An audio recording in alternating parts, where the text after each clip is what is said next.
지사님 안녕하세요. 네, 안녕하십니까. 예. 네. 정말 바쁘실 텐데 이렇게 귀중한 시간 내주셔서 정말 감사합니다. 제가 감사드립니다. 네. 요즘 그야말로 광폭 행보를 하고 계신데요. 또 연초라 챙기실 일도 많으실 텐데 도정에 지장은 없습니까? 어떠신가요? 아무래도 도정도 챙기고 또 대선 후보 도전자로서도 다녀야 되기 때문에 사실 무척 바쁜 일정을 보내고 있습니다. 네. 네. 지금 22일이면 바로 오늘인데요. 출마 선언이 예정돼 있죠. 네, 그렇습니다. 이제 대권 도전이 기정사실화 될 텐데 긴장도 되고 그러시겠어요. 어떠십니까?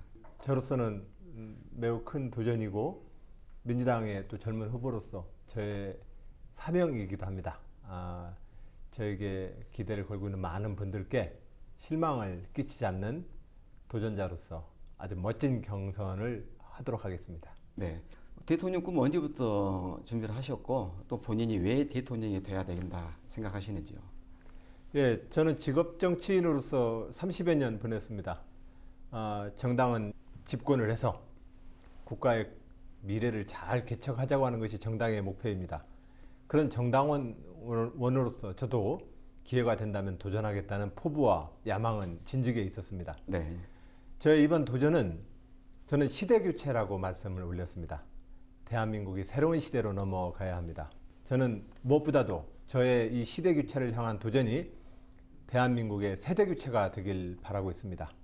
지난 46년 전 김대중 총재님과 김영삼 후보님이 40대 기술원으로 대한민국 야당의 세대교체를 이루었다면 지난 46년 동안 우리는 정체되어 있습니다. 저는 우리 민주당의 역사에서 새로운 세대교체를 상징하는 그런 도전이 될 것입니다. 올해 대선의 가장 큰 화두 무엇이라고 생각하십니까? 역시 저는 민주주의라고 생각합니다. 네. 국민이 국가의 주인이다. 그 국민이 국가의 주인이 되려면 지금의 민주주의로부터 우리는 더 한 걸음 나가야 된다고 저는 생각합니다.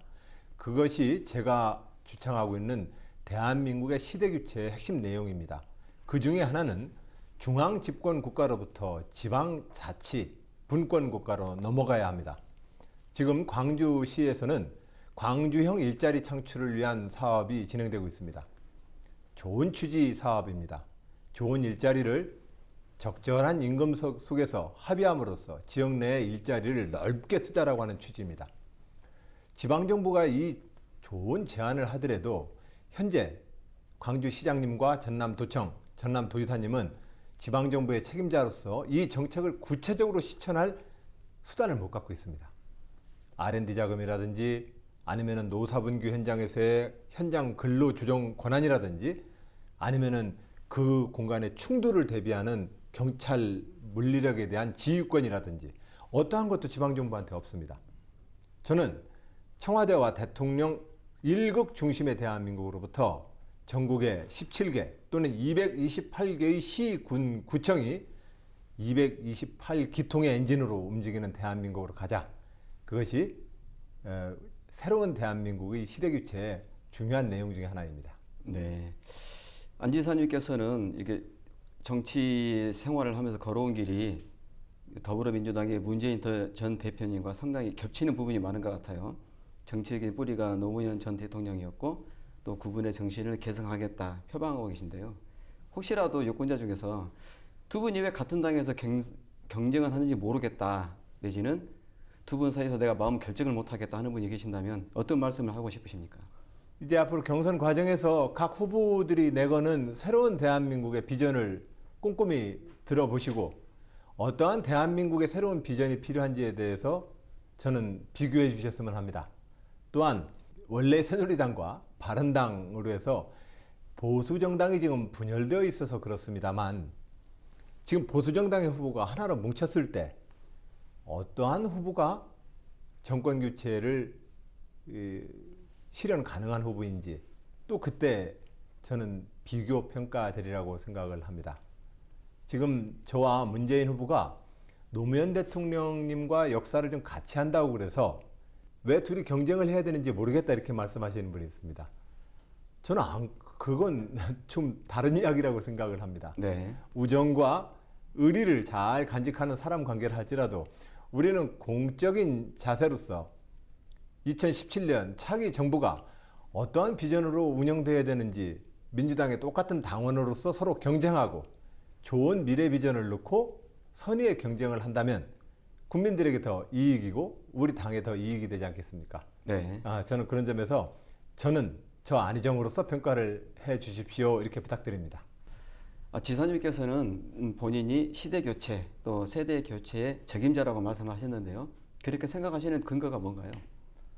저는 지난 지방정부 7년을 잘 이끌어왔습니다.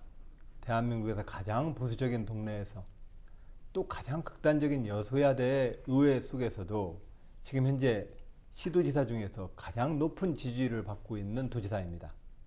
저는 이 과정을 통해서 우리가 어떻게 대화해야 되는지 배웠습니다. 내가 옳다는 것도 중요하지만 상대의 의견을 어떻게 존중해 줘야 될 것인지에 대해서도 배웠습니다. 네.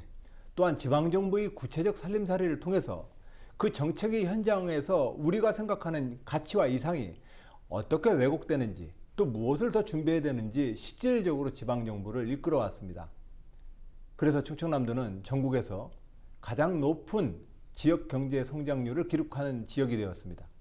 저는 경제산업정책에서부터 청년정책, 그리고 보육정책과 일반적인 복지정책에 이르기까지 대한민국의 정부 정책이 어떻게 현장에서 왜곡되고 또 새롭게 개선돼야 되는지 훈련받았다고 생각을 합니다. 그 속에서 저는 시대교체를 말씀을 올립니다. 1971년 이후로 우리 사회에 정치적 지도력의 세대교체가 일어나지 않았습니다. 네. 저의 도전은 대한민국의 좀 더 젊은 세대들의 도전이 될 것입니다. 지난 30년 전 87년 60항쟁에 학생운동을 했던 저희들이 이제 30년이 지나서 50대의 장년이 되었습니다. 이제 저희들이 국가를 이끌겠습니다라고 나서야 되는 것은 당연한 저희의 의무이고 사명이라고 생각을 합니다. 네. 새로운 지도력이 우리 대한민국 곳곳에 기다리고 있습니다. 저의 도전은 봄에 봄꽃이 피듯이 이런 모든 새로운 세대의 지도 역량들이 우리 사회를 전면적으로 이끌어내는 신호탄이 될 것이다. 저는 그래서 정권교체의 책임자라고 생각합니다. 네. 방금 전에 세대교체, 시대교체 말씀하셨는데 문재인 전 대표도 그 교체의 대상에 들어갑니까? 교체라고 하는 것은 하나의 인물의 청산을 이야기하는 것은 아닙니다. 네. 새로운 흐름이 일어나야 된다는 것입니다. 이번에 이제 출마하신 이유가 이번에는 이제 문재인 대표님 확실하게 밀어주는 페이스메이커 역할을 하고 차기에 내가 한번 노려보겠다 이렇게 생각하시는 분도 계신 것 같아요. 그건 아니신가요? 이제 이 경선 과정에서 제가 대한민국의 대통령이 된다면 제가 이끌고자 하는 대한민국의 비전과 제가 이끌고자 하는 대한민국의 새로운 역사를 보면서 저는 어떤 후보가 지금 현재 촛불광장과 이 시대의 요구에 맞는지 저는 평가하실 것이라 생각을 합니다. 저는 이번 2017 정권 교체가 단순하게 여야 이런 단순한 정권 교체에 머무르면 안 된다. 그리고 특히 그런 정권 교체가 이명박 박근혜 정부가 했던 것처럼 김대중 노무현 대통령 무조건 뒤집기, 거꾸로 가기 이런 식의 정권 교체가 되면 안 된다라고 생각을 하고 있습니다.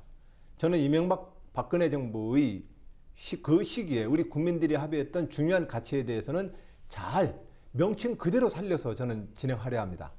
정권 교체의 역사를 저는 새롭게 보여드리도록 하겠습니다. 우리 세대가 좀 더 젊은 정치인들의 도전과 패기로 이 위기에 선 대한민국을 이끌어야 한다고 생각합니다. 많은 역사의 위기 때 그 국가는 젊은 지도자들을 선택했습니다. 네. 저희 도전과 소위 말하는 노무현 대통령 그룹 내에서의 문재인 대표하고의 이 관계는 전혀 상관이 없는 문제입니다. 그것은 오로지 2017 다음번 정부를 놓고 어떠한 지도자를 뽑아서 이 대한민국의 위기를 극복할 것이냐에 대한 국민의 판단 그리고 당원 여러분들의 판단만이 남은 것이다. 이렇게 말씀드립니다. 네. 안 지사님이 생각하시기에 본인은 친노입니까? 그 친노 패권이라고 하는 이런 친노다, 친박이다, 친이다 이런 단어는 네. 이제 저는 안 썼으면 좋겠습니다. 네.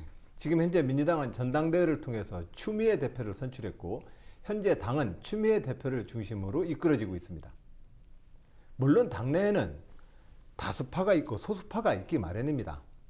그러나 저는 다수파와 소수파든 그 누구든 전당대회에 의해서 선출된 공적인 권위와 지도력이 당원 당규에 입각해서 정당이 정상적으로 운영되느냐 안 되느냐만을 집중으로 봅니다. 만약에 눈에 보이지 않는 당내의 어떤 세력들이 전당대회를 통해서 선출된 당 지도부를 헛개비를 만들어 버리면 저는 언제나 싸울 겁니다. 그러나 오늘 지금 친노 패권이라고 하는 것, 또는 친노 친문이라고 하는 패권이라고 하는 것은 우리 야당을 분열시키기 위한 보수 진영의 분열 논리입니다. 네. 저는 당원 동지 여러분들과 오래된 우리 전통적인 지지 기반 여러분들께 거기에 속아 넘어가지 말자. 과거에 김대중 대통령이 역사적 정권 교체를 통해서 당군 이래 최초의 정권 교체를 했음에도 불구하고 그 정권을 DJP 연합 정권이다, 호남과 동교동이 다 해먹는다고 비난했습니다. 그러나 저는 그 순간에도 김대중 정부와 국민의 정부를 지지하고 지켰습니다. 절대로 당내에 있어서 다수파 소수파가 싸울 수는 있지만 그것을 가지고 당을 깨고 당을 분열시키는 저 보수 진영의 그 거짓말에 저는 안 속아 넘어가셨으면 좋겠습니다. 그리고 정당 정치와 민주주의 원칙에 어긋나는 일이 있으면 문재인 후보님이든 친문이든 그 어떤 그룹하고도 원칙적으로 싸울 것입니다. 그러나 현재 친문 패권이다라고 하는 것은 당내에 없습니다. 네. 그런 시각에서 보면요. 작년 총선을 계기로 해서 민주당이 국민의당과 더불어민주당으로 나뉘어지지 않습니까? 국민의당의 창당 배경을 보면은 이게 이제 친노 패권에 대한 반발이다. 그분들이 말씀하시는 그런 것 같아요. 그런 것도 좀 비판적인 시각으로 바라보시는 건가요? 그건 잘못된 것이었습니다. 전라도에 우리 호남의 우리 당원 여러분, 우리 야권 분열하면 안 됩니다.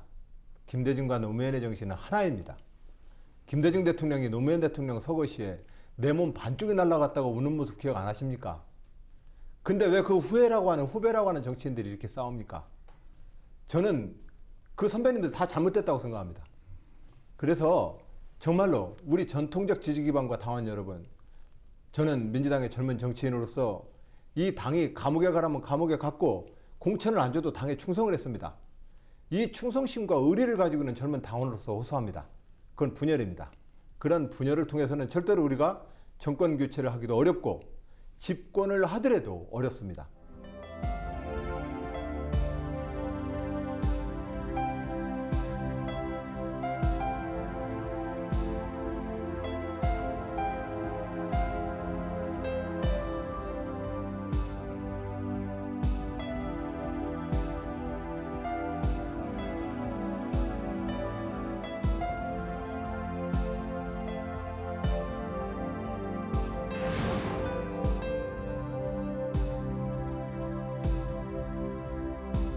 이제부터는 지금 현재 현안이 되고 있는 네. 그런 과제들에 대해서 질문 좀 드리겠습니다. 개헌 이야기 먼저 해볼까요? 가장 정책권에서 네. 현안인데요. 개헌에 대해서는 뭐 필요성은 인정하지만 뭐 시기는 지금이 적절치 않다. 이렇게 말씀하신 것을 보도에서 본 것 같습니다. 어떻습니까? 지금 대선이 언제 있을지도 모르는 급박한 시간인데 이 개헌 문제를 꺼내놓으면 실제로 개헌을 하시겠다는 분들의 논의가 아닙니다. 개헌은 개헌대로 하면 됩니다. 개헌 논의는. 그런데 지금 개헌을 놓고 마치 우리 내부에 큰 어떤 전선이 있는 것처럼 얘기하는 것은 대통령 선거를 앞두고 선거 전략의 일환으로만 하시는 말씀들 같습니다. 저는 10여 년 전서부터 개헌을 해야 된다고 주장했습니다. 개헌의 핵심적인 이유는 지방자치분권 헌법으로 가야 된다고 생각했기 때문입니다. 4년, 5년마다 한 번씩 투표하는 사람이 돼가지고는 국민을 투표하는 사람으로만 전락시켜서는 이 민주주의가 작동이 안 됩니다. 네. 지난번 메르스 사태에서도 봤지만 우리가 직접 뽑은 생활상의 기초정부와 기초단체들이 위기의 현장에서 훨씬 더 효율적으로 반응합니다. 저 섬진강이든 아니면은 지역 내에 있어서의 각종 하천 관리도 중앙정부의 국토부에서 관리하는 것보다는 시장님과 도지사님들이 관리하는 게 훨씬 빠릅니다. 저는 그런 점에서 대한민국이 제왕적 대통령제 폐해를 극복하는 길은 자치분권의 헌법 개정을 통해서 가능하고 그 길로 가야 한다. 대부분의 선진국이 다 지방자치를 하고 있습니다. 지금 대통령한테 일방적으로 쏠려 있는 어떤 권력 구조를 이제 바꿔라 이런 주문이 가장 거센 것 같아요. 이런 것들도 개헌에 담아내야 되지 않을까 이런 생각 하시는 분들도 있습니다. 저는 그런 점에서 조금 견해를 달리합니다. 네, 현재 제왕적 대통령제의 폐해는 그건 국회가 정당이 자기 역할을 못하기 때문에 그런 겁니다. 유승민 대표 원내대표를 뽑아놓고 박근혜 대통령이 싫어한다고 하루아침에 파내는 사람들이 어디 있습니까? 그 헌법에 뭐라고 써야 그럼 안 파내겠습니까? 그리고 예산철만 되면 전국의 시도가 국회에 와서 자기 지역의 예산 한 번 더 따려고 이 줄 서는 거. 국회는 국가 국정을 논의해야지 자기 지역이 다수파 만들어가지고 5천만 국민이 낸 세금 중에서 우리 지역에서 떡 하나 더 얻어오는 이런 정치를 해가지고는 대한민국을 누가 이끌고 있는 것입니까? 저는 그런 점에서 지방 정부에게 지역 발전 특별 회계라거나 지역 개발 개정을 넘겨서 이 지역 발전에 대한 논의, 정치인들이 흔히 와서 그렇게 얘기하지 않습니까? 나 뽑아야 지역 발전 시킨다고. 아닙니다. 우리는 그분들한테 국정을 잘 돌보라고, 대한민국을 잘 이끌으라고 국가의 국회에 보낸 것이지, 또 대통령을 만든 것이지, 우리 지역 발전시키라고 대통령 뽑는 건 아니지 않습니까? 네, 저는 그런 측면에서 지금 현재 우리 개헌 문제와 제왕적 대통령제의 폐해 문제는 정당 정치를 바르게 하고 지방자치를 통해서 지역 발전에 대한 그 애양심과 지역 발전의 요구를 지방정부가 권한을 갖고 책임 있게 이끌 수 있도록 해줘야만 현재의 이 지역주의 정치도 극복할 수 있고 5천만 명 모두의 미래를 놓고 대통령과 국회가 일을 하게 만들 수 있다. 저는 그런 생각 가지고 있습니다. 네. 그 관련해서요, 그 국회와 청와대를 세종시로 옮기겠다 이런 뭐 공약 하신 적 있으십니까? 그렇습니다. 이것도 지방분권, 자치분권하고 관련된 그런 상황인가요? 저는 대한민국을 새롭게 만들고 싶습니다. 대한민국이 지난 600년 동안 한양 중심, 다산 정약용 선생도 그 유배지에서 서울에 있는 아들들한테 편지를 그리 보냅니다. 얘들아, 서울 떠나지 말아라. 오늘날도 마찬가지입니다. 인서울 아니면 젊은 애들이 그럽니다. 인서울이 아니면 다 루저라고 그럽니다. 네. 이 문화를 600년 동안 지금 우리는 지속시키고 있습니다. 네. 왜 그렇습니까? 서울에 정치, 경제, 행정 모든 권력이 거기다 집중해 있기 때문에 그렇습니다. 네. 이걸 분산시켜야 합니다. 문화의 권력은 광주, 경제의 중심은 서울, 행정과 정치의 중심은 세종. 뭐 이렇게 좀 전국이 균형 발전을 해야만 5천만 이 국민과 국토가 21세기를 향해서 한 단계 더 업그레이드 할 수 있습니다. 바로 그것의 상징으로서 세종시를 우리는 지난 노무현 정부 때 행정수도 이전 사업을 했던 것이고 네. 그걸 새누리당이 헌법재판소에 끌고 가가지고는 끝내 반토막을 내버렸습니다. 네. 그래서 지금 현재로서는 행정중심 복합도시로 되어 있는 것을 이번에 수도권 단체장인 경기도 도지사와 제가 여야를 뛰어넘어서 행정수도를 마무리함으로써 국가의 균형 발전의 미래를 우리가 완성하자 이런 취지로 이번에 더 의미 있는 것은 정당 소속을 달리하고 또 거기에 가장 반대를 해왔던 경기도 네. 지사님과 함께 행정수도를 이제 마무리하자 이 공약과 약속을 함께 하게 되어서 저는 매우 기쁘게 생각을 합니다. 헌법재판소에서 수도의 이전은 위헌이다 이런 판결이 이미 나와 있지 않습니까? 그렇다면은 국회와 청와대를 이전한다는 것은 사실상 수도 기능의 이전인데 그럼 개헌을 하자, 개헌에 그것도 집어넣겠다는 건가요? 그런 사항을? 방법은 두 가지입니다. 지금 현재 개헌 논의가 되고 있으니 네. 이 개헌 논의상에 헌법 이전에 관한 헌법 지명에 관한 문구를 집어넣어서 헌법재판소가 판결한 관습 헌법적 효력이 현재 대한민국의 서울은 서울이라는 것입니다. 헌법 개정을 통해서 그러면 헌법재판소의 그 판결에 따라서 헌법에 명시를 하든지 네.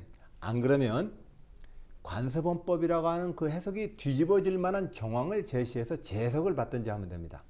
예. 즉 관습헌법이라고 하는 것은 많은 사람들이 대한민국의 서울은 서울이야라고 하는 것이 관습적 통념이라는 겁니다. 네.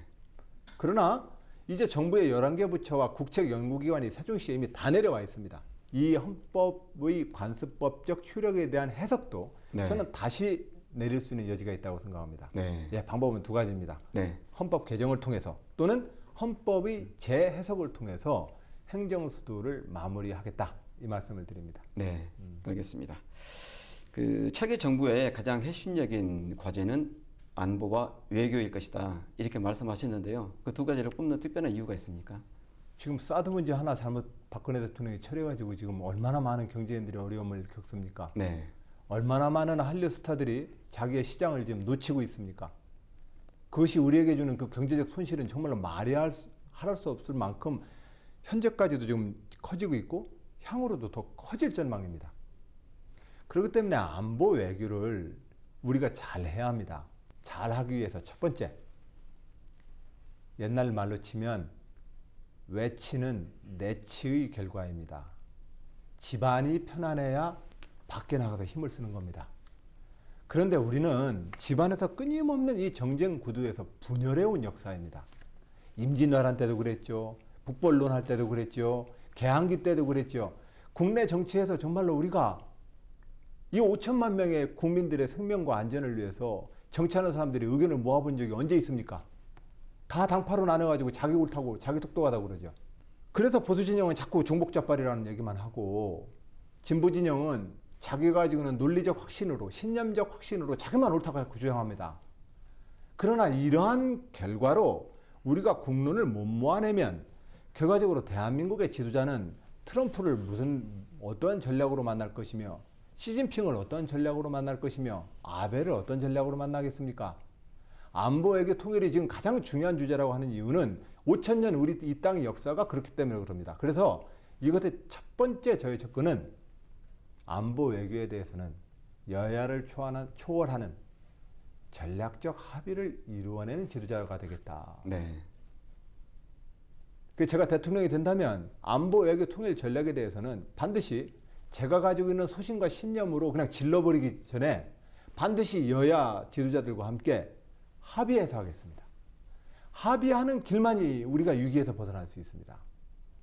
그런 측면에서 안보 외교 통일은 우리가 평화를 지켜내는 일이고 평화는 늘 우리 국민의 생명이었고 평화는 늘 우리의 경제적 번영의 토대였습니다. 네.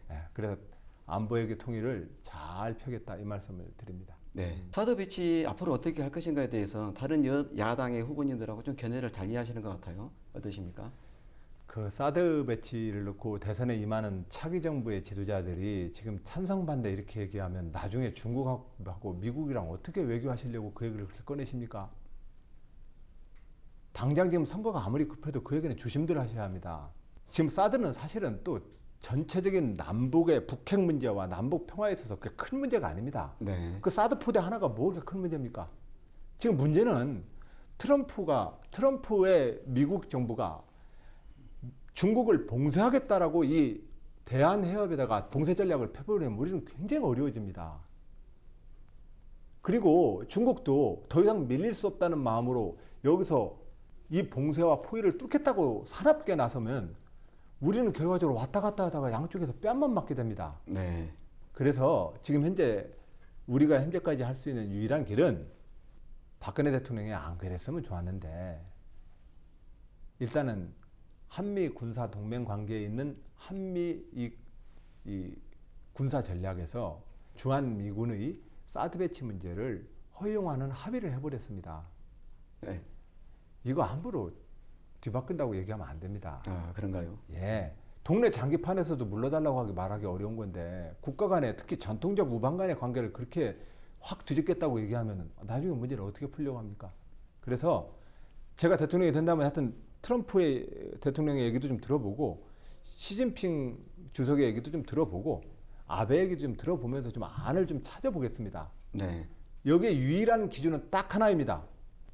제 인기나 제 지지도가 아니라 5천만 명 국민 여러분들의 생명과 가장 안전한 길을 찾겠습니다. 한 푼이라도 더 이익이 되는 길을 찾겠습니다.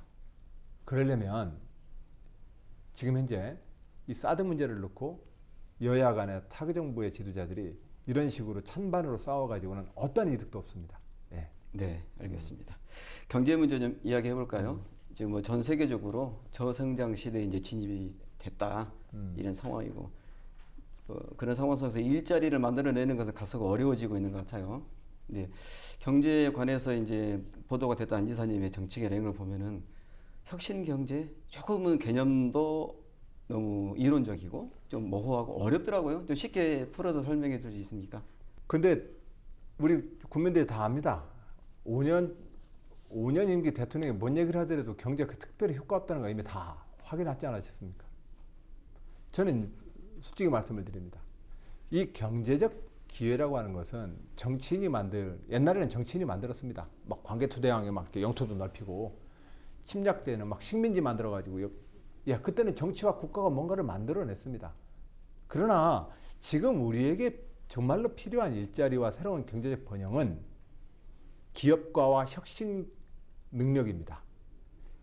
도전하는 기업가들이 차고 넘쳐야 되고 새로운 상품과 산업을 만들 과학과 기술이 넘쳐야 합니다.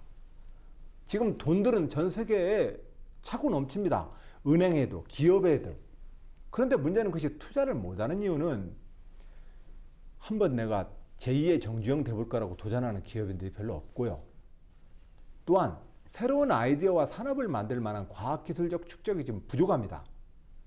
이 두 가지를 축적하는 일, 기업인들에게는 좀 더 도전의 기회를 보장하는 일, 그러려면 어떻게 해야 됩니까? 내가 도전해봤자 대기업한테 하루 반나절거리도 안 되고 난 망한다라고 생각하는 이 시장을 내버려 둬가지고는 어떤 기업인이 도전할 수 있습니까? 그런 점에서 기업가 정신을 높이는 것은 민주주의를 확산시켜서 김대중 대통령이 말한 민주주의 시장 경제를 통해서 많은 기업가들이 도전의 기회를 갖게 해준다면 여기는 많은 일자리가 일어납니다. 네. 지금 당장 재정을 몇 개 투자해서 공공형 일자리 몇 개 늘리는 것이 지금 우리가 원하는 일자리가 아니지 않습니까? 그런 점에서 제가 말하는 경제정책은 1987년 이래로 노태우 대통령 때부터 박근혜 대통령 때까지 6명의 대통령 30년 동안 대한민국이 해왔던 그 정책의 요점을 제가 얘기하는 겁니다. 새롭게 만들 생각 없습니다. 이미 우리가 시도를 했으나 꾸준히 하지 않고 그냥 변죽만 올리다가 끝낸 정책들이기 때문에 못하는 겁니다. 네. 그 정책의 핵심 요점을 정리해서 저는 혁신 주도형 경제, 그리고 개방 통상 국가, 그리고 민주주의 공정한 시장 경제, 이 세 개의 축으로 새로운 경제적 활력과 도약의 힘을 만들겠다. 이것이 제가 생각하는 경제 전략입니다. 네. 네. 이제 방금 말씀하셨던 혁신 능력을 배영을 해서 기업들이 도전할 수 있는 여러 가지 가능성을 높이겠다 말씀하셨는데, 그렇게 혁신 영역을 가지고 기업들이 도전한다 하더라도 워낙에 힘이 대기업에 집중이 돼 있고 또 조금만 기업들의 발전 영역들을 대기업이 삼켜버리는 이런 약육강식의 어떤 기업 생태계, 경제 생태계, 이거를 뜯어 고치는 것도 중요하다, 이렇게 말씀하시는 분들도 많습니다. 당연하죠. 제가 얘기하는 혁신 경제의 민주주의 시장 경제의 핵심이 바로 그 내용입니다. 네. 그러지 않으면 도전을 못합니다. 네. 그런데 이 부분에 대해서는 현재 우리가 재벌 개혁 이렇게 얘기하면 두 가지입니다. 하나는 재벌을 실질적으로 지배하고 있는 패밀리들의 문제를 지적하는 재벌 개혁이 있고, 네. 수직 개발을 통해서 이미 모든 것들을 움켜쥐고 있는 대기업이라고 하는 존재로서의 재벌이 있습니다. 네. 이 두 개를 분리해서 생각을 해야 합니다. 당장 이재용 부회장이나 뭐 정 회장님이나 뭐 이쪽 그 패밀리들이 지배를 깨는 것이 목표냐? 네. 대기업이 수직 개발화된 시장의 이 구조를 좀 더 많은 중소기업들이 도전 가능한 시장 선택으로 만드는 것이 목표냐? 네. 이 각각의 목표들을 다른 수단을 통해서 해결해야 된다. 이 말씀을 드립니다. 네. 그것이 우리가 지금 원하는 시장 경제 민주화의 핵심적인 요점일 겁니다. 네.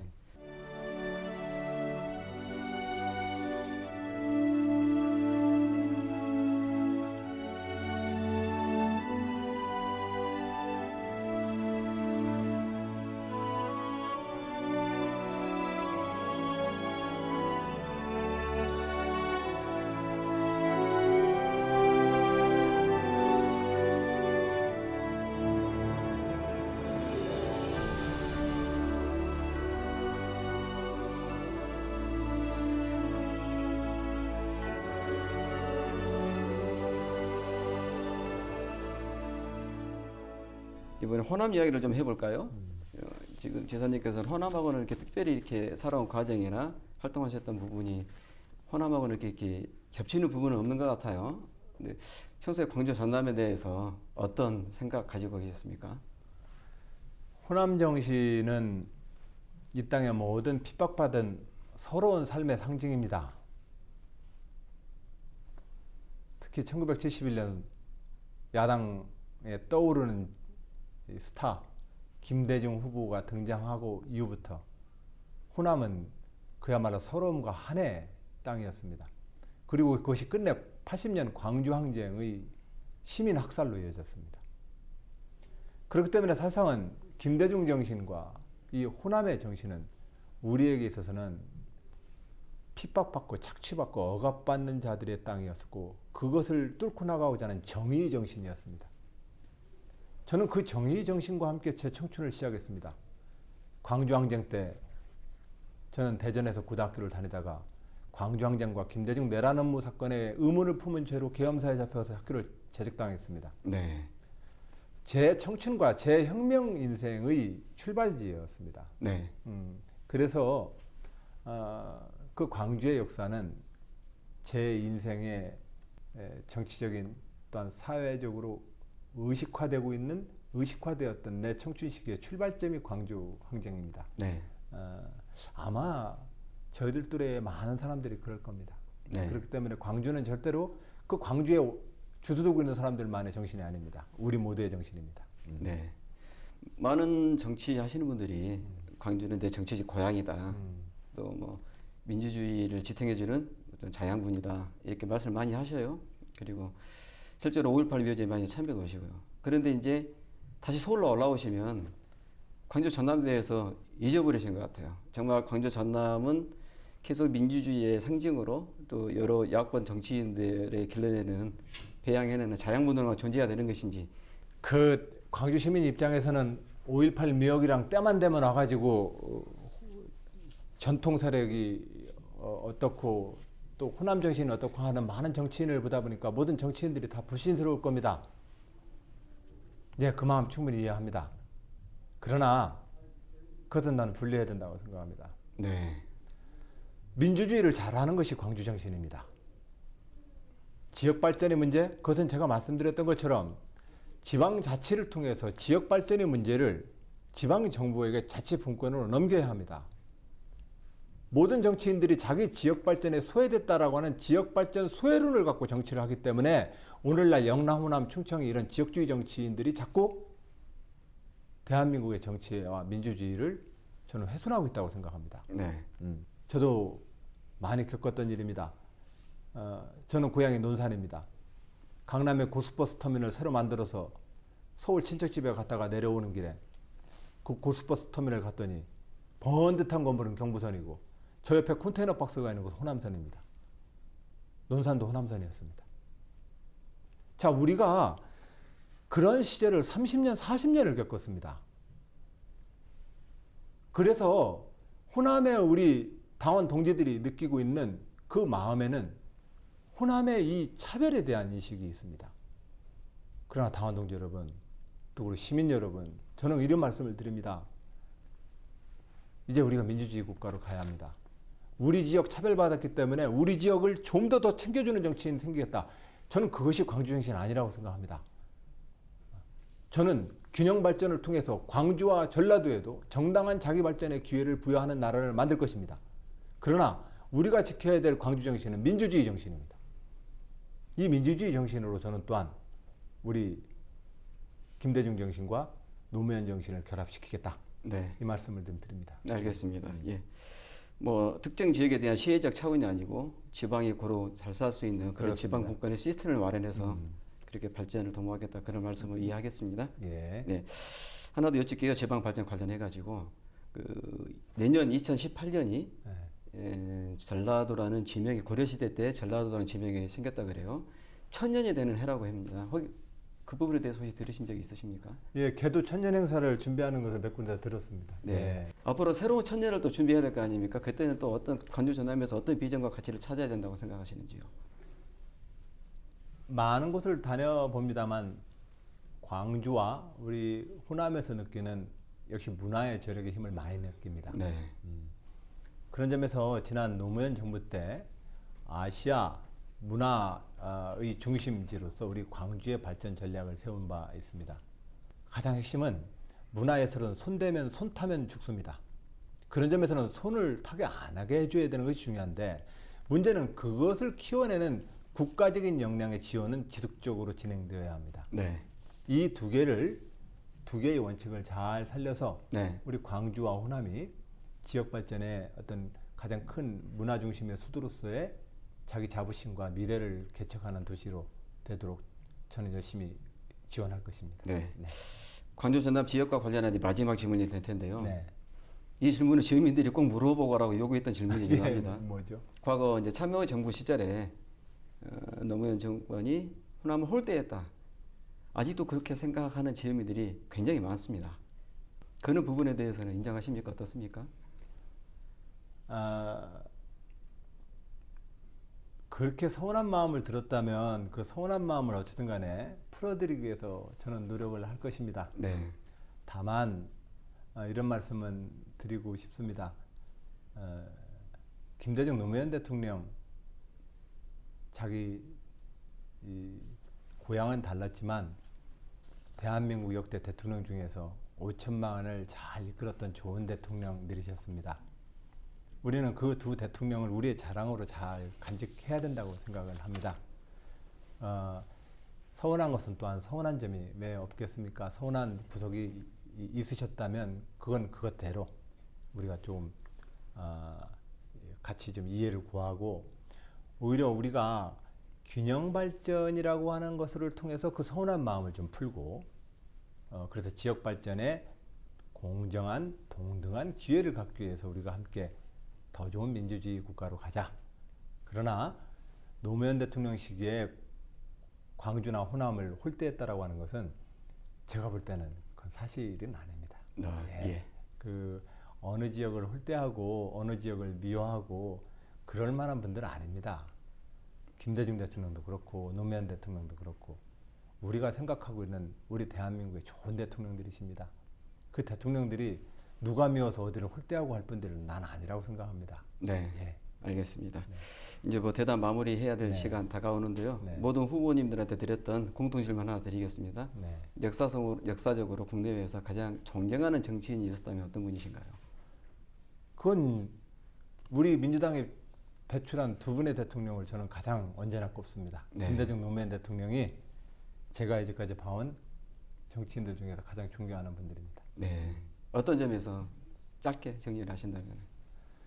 대한민국에서 당군 이래 최초의 평화적 정권 교체를 이루신 겁니다. 네. 평생을 그 핍박을 받고서도, 그러면서도 야당이라고 하는 이름으로 정권 교체의 역사를 만들어 주셨던 분이 김대중 대통령입니다. 네. 또한 그 뒤를 이어서 우리는 한 걸음 더 나아가서 특권과 반칙이 없는 상식의 세상, 그것을 실현하라고 우리는 노무현 대통령을 지지했고 응원했습니다. 네. 두 분의 대통령이 바로 그런 민주주의의 출발점을 만들어 주신 대통령님들이시기에 네. 저는 그 두 분을 존경하고 그분들로부터 민주주의의 정신을 배웠습니다. 네. 짤막하게요. 대통령이 되신다면 임기가 끝났을 때 나는 어떤 정치인으로 기억되고 싶다. 짤막하게 정리해 준다면요. 예, 민주주의를 이제 출발시킨 대통령으로 기억되고 싶습니다. 독재자나 쿠데타를 했던 사람을 쫓아냈던 것이 과거의 민주화 운동이었다면 지금은 민주주의라고 하는 대화와 타협의 정신, 견제와 균형, 삼권 분립의 정신, 중앙과 지방의 자치분권의 정신으로 대한민국이 그야말로 민주주의로 이제 정상적으로 작동하는 나라가 됐다. 네. 그래서 민주주의를 출발시킨 대통령이었다.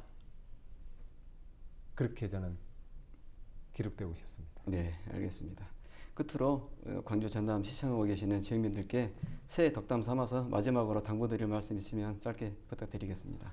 예, 2017년 대한민국은 큰 역사적 전환을 이루어내었으면 합니다. 저는 그것을 위해 도전합니다. 비록 지금 저의 지지율이 그렇게 높지 않아서 많은 분들께 차차기인가 보다 이렇게 생각하시는 분도 있습니다. 그러나 이제 경선이 시작됐습니다.